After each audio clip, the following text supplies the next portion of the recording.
Je te déteste, maman! C'est comme si j'étais née pour être son esclave.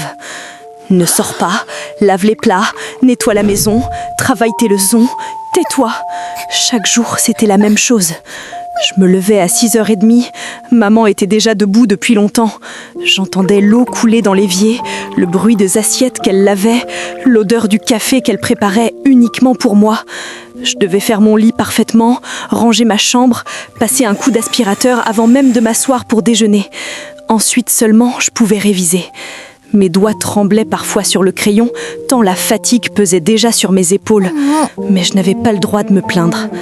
Le soleil n'était même pas encore levé que j'étais déjà plongée dans les cahiers, les yeux lourds, le ventre noué par la routine qui ne laissait aucune place à l'enfance.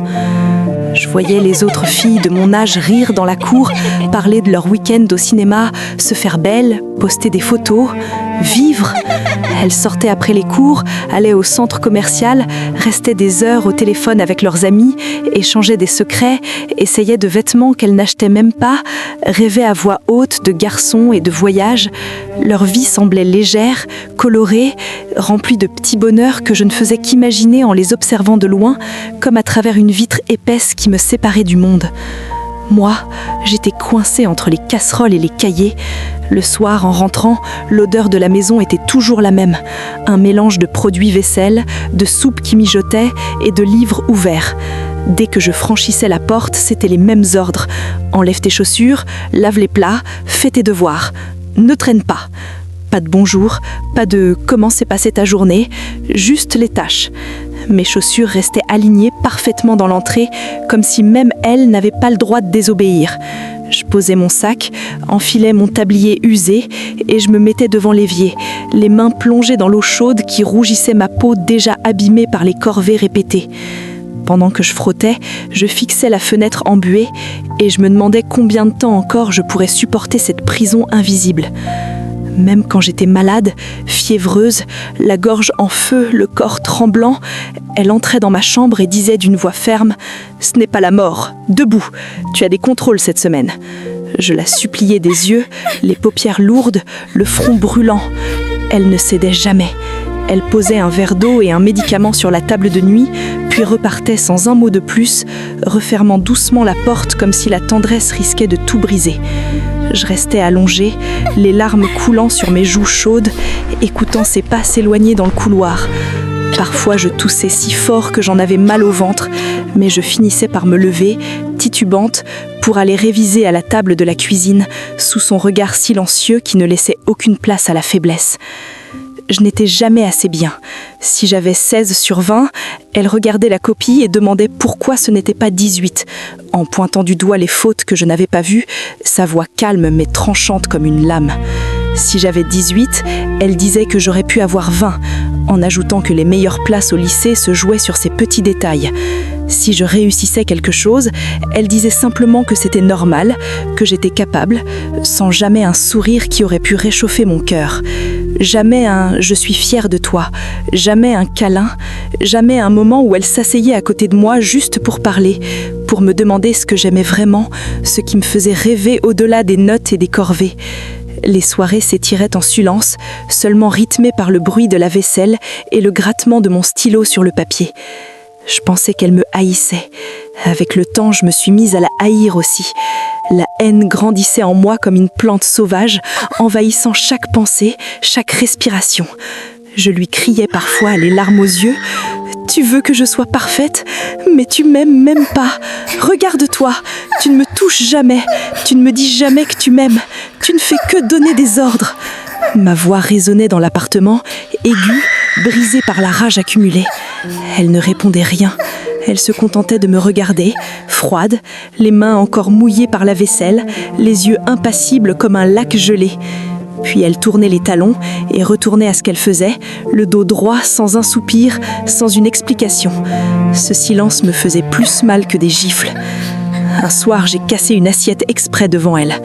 Le bruit a résonné dans toute la cuisine comme un coup de tonnerre. Les éclats blancs ont volé partout sur le carrelage. Elle s'est baissée lentement, a ramassé les morceaux un par un, avec une patience infinie. Elle s'est coupée sur un éclat. Le sang coulait sur le carrelage en petites gouttes rouges qui formaient des motifs étranges. Elle n'a même pas grimacé. Elle a juste continué à nettoyer sans un mot, enroulant un torchon autour de sa main blessée, continuant comme si rien ne s'était passé. Je restais figée, le cœur battant, regrettant déjà mon geste, mais trop fière pour m'excuser. Cette nuit-là, j'ai pleuré dans mon oreiller en me disant que je la détestais vraiment, que je voulais partir loin, très loin, où personne ne me dicterait plus ma vie. Un jour, j'ai fugué. J'avais 15 ans. C'était un vendredi soir de novembre. Il pleuvait fort, une pluie froide et drue qui transperçait les vêtements. J'avais eu 12 sur 20 en français. En rentrant, elle avait dit « Tu te relâches ». Ces 3 mots avaient tout explosé en moi. J'ai pris mon sac à dos, 4 vêtements froissés, 30 € que j'avais cachés sous mon matelas depuis des mois, et je suis partie en claquant la porte si fort que les murs ont tremblé et qu'un cadre est tombé dans l'entrée. Dehors, la ville était grise, les lampadaires diffusaient une lumière blafarde à travers les rideaux de pluie. Je marchais dans les rues sous l'averse, l'eau coulait sur mon visage, se mélangeait à mes larmes. Pour la première fois, je respirais, vraiment, sans cette pression constante sur la poitrine. Je me sentais libre, comme si j'avais brisé des chaînes invisibles. Mes pas résonnaient sur le trottoir mouillé et je levais parfois le visage vers le ciel pour laisser la pluie me laver de toute cette colère. J'ai erré pendant plus de 2 heures. J'ai fini assise sur un banc au parc, trempée jusqu'aux os, gelée, affamée. La liberté que j'imaginais dans les films n'était pas si belle. Le vent glacial faisait claquer mes vêtements mouillés contre ma peau. Mes dents claquaient et la faim me tordait l'estomac. Les ombres des arbres semblaient menaçantes. Les bruits lointains de la ville me rappelaient que j'étais seule, vraiment seule pour la première fois. Vers 22 heures, j'ai eu peur. Une peur profonde, animale, qui m'a serré la gorge. J'ai appelé mon oncle Marc, le frère de maman, la voix tremblante, les doigts engourdis par le froid. Il est venu me chercher sans crier.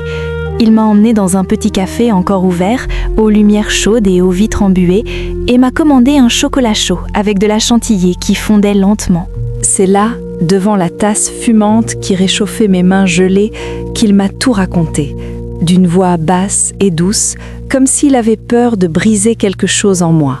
« Léa, ta mère ne t'a jamais parlé de ton père, hein ?» J'ai secoué la tête, les yeux fixés sur la mousse du chocolat. Mon père est parti quand j'avais 2 ans. Il a refait sa vie avec une autre femme, d'autres enfants, dans une autre ville. Il n'a jamais donné 1 centime, jamais appelé, jamais envoyé une carte pour mon anniversaire ou pour Noël.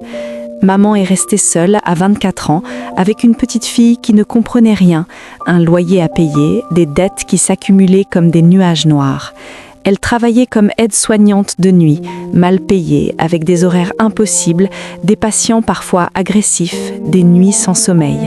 Pas de famille pour l'aider vraiment, juste quelques appels de mon oncle de temps en temps.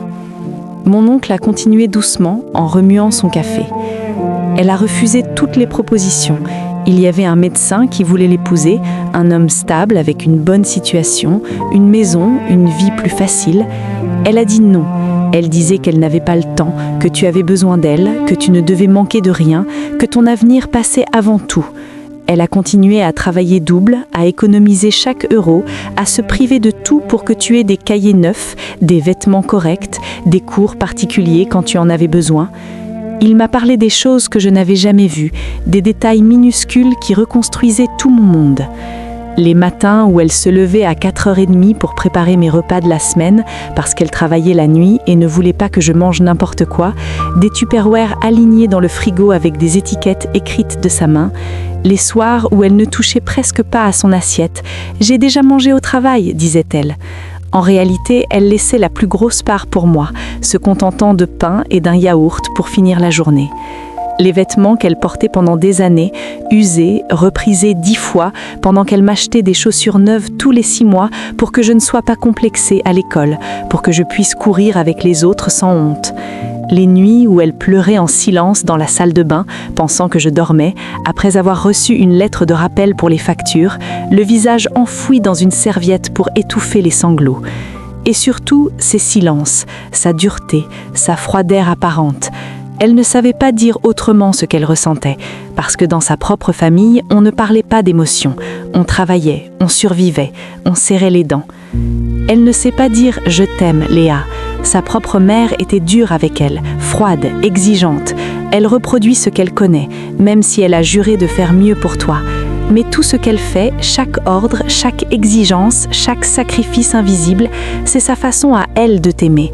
Elle a peur que si elle te laisse trop respirer, tu finisses comme elle, coincé dans un travail épuisant, sans diplôme, sans choix, sans avenir.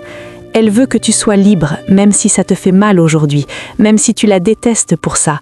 C'est son amour qui te pousse, maladroit, silencieux, mais immense. Je suis restée muette, tout défilé dans ma tête comme un film que je voyais enfin en entier. Ses mains abîmées par les produits ménagers et les nuits de travail, ses yeux cernés par le manque de sommeil, ses réveils tôt, ses repas qu'elle ne finissait pas, ses silences quand je lui criais dessus, ses regards froids qui cachaient une peur immense de me perdre comme elle s'était perdue elle-même.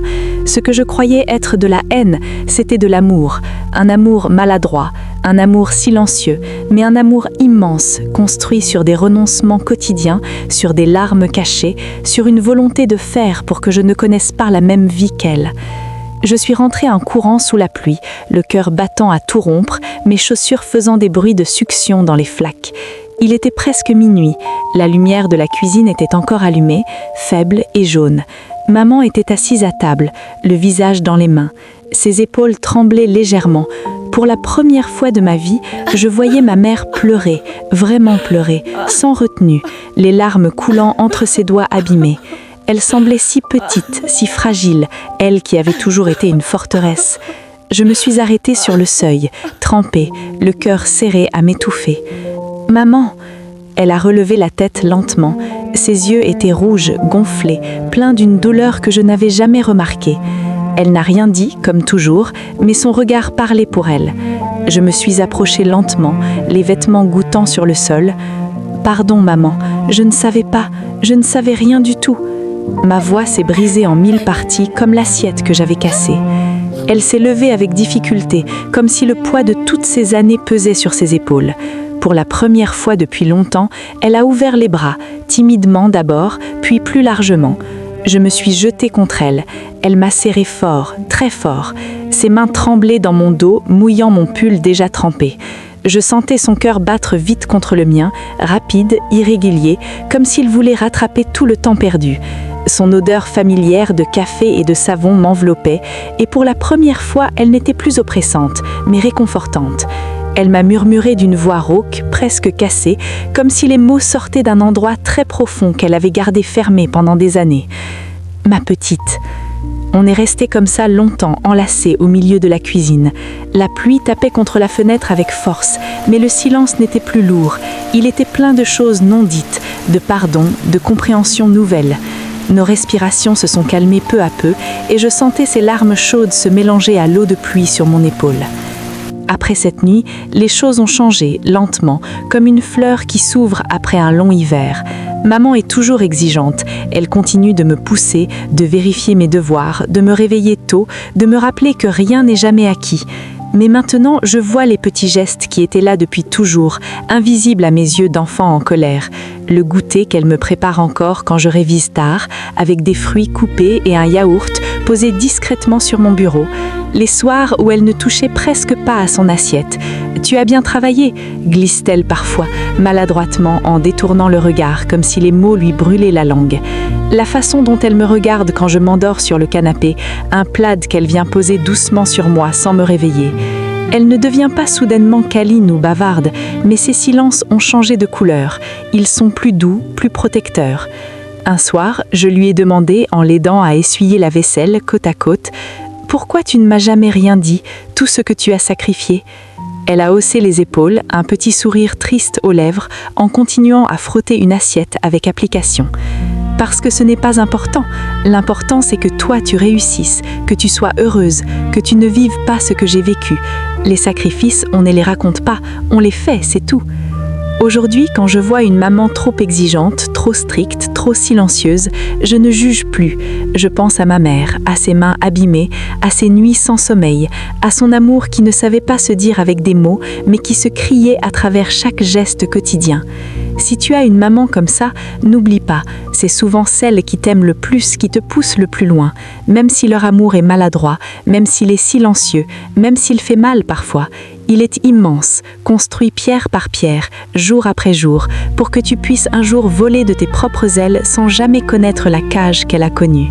Et maintenant, quand je la regarde préparer le café le matin, je souris intérieurement parce que je sais enfin que derrière chaque ordre se cache un « je t'aime » qu'elle n'a jamais appris à prononcer autrement. Laisse un cœur pour toutes les mamans courageuses et abonne-toi pour plus d'histoires vraies.